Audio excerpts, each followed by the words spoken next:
ঈদের আনন্দ নেই। পাবনা বেড়া উপজেলার কৈটলা ইউনিয়নের মানুষের দিন কাটছে আতঙ্কে। যমুনার কোল ঘেঁষে আওয়াল বাঁধ, এই বাঁধের দিকেই তাকিয়ে হাজারো মানুষ। যে কোনো সময় ভেঙে যেতে পারে বাঁধ। কিছুদিন আগে বাঁধ মেরামত হলেও সে কাজে অনিয়মের অভিযোগ রয়েছে।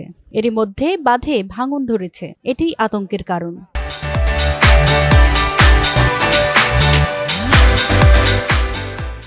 এই ভাঙে যাওয়ার কারণে আমরা যে পাবনা জেলার যে বেড়িবাঁধ আছে মজিব বাঁধ, এই বাঁধটা কিছু অংশ ভেঙে গেছে। এই পুল অংশ যদি ভেঙে যায় পাবনা জেলা পানিতে তলিয়ে যাবে।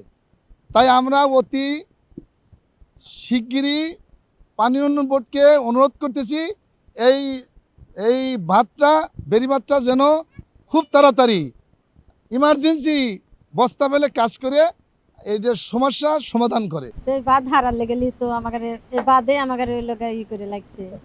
সরকারের কাছে আমরা দাবি চাই যে এই রাস্তা যাতে সাইডে দেয়। এই রাস্তা দিয়ে আমরা প্রতিদিন স্কুলে যাওয়া আসা করি। এই রাস্তা ভেঙে যাওয়ার কারণে আমাদের স্কুলে যাওয়ার সমস্যা। এলাকাবাসী বলছেন, এই বাঁধ ভেঙে গেলে বেড়া উপজেলার নাকালিয়া, হাটুরিয়া, চাকলা সহ বেশ কিছু এলাকার লাখো লাখো মানুষ পানিবন্দী হয়ে পড়বে। ধ্বংসের মুখে পড়বে হাজারো ঘরবাড়ি।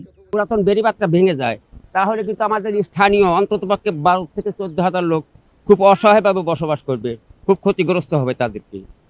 এই অঞ্চলের এই বাঁধ যদি জরুরি ভিত্তিতে না করা হয় তাহলে পাবনা পানি উন্নয়ন বোর্ডের প্রজেক্ট এবং আমাদের কৈটলা পাম্প হাউস আজ খুবই ঝুঁকিপূর্ণ এবং আমাদের এই অঞ্চলটা 2-3 বার ভাঙনি হয়েছে এবং এই এলাকার লোকজন ক্ষতিগ্রস্ত হবে।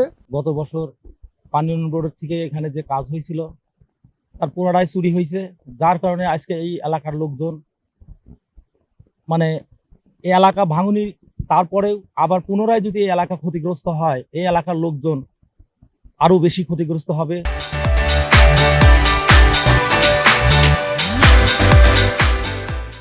কিছুদিন আগে পাবনার একটি ঠিকাদার প্রতিষ্ঠান বাঁধের কাজ করেছে। তারপরেও বাঁধে ভাঙন ধরলে বেশ কয়েকবার অভিযোগ দেয়া হয়েছে, তবে তাতেও কোনো লাভ হয়নি বলে জানালেন স্থানীয়রা। এলাকাটা অনেক আগে থেকেই ভাঙনের কবলে পড়তে পড়তে এই বাঁধে এসে ঠেকেছে। এই বাঁধে অতি দ্রুত যদি মেরামত করা না হয় বন্যা আসার আগেই, তাহলে এলাকার লক্ষাধিক মানুষ পুরো পাবনা জেলা পানিতে তলিয়ে যাবে। বালু ফালায়া শুধু এই বালুটা পানি দিয়ে ধুয়ে গেছে, ধুয়ে তাদের এখানে ক্ষতি হয়েছে। এখন যে অবস্থা, এই বাঁধটা ভেঙে গেছে, এই দেখতেছেন এই যে গর্ত হয়েছে অন্তত 30 ফিট।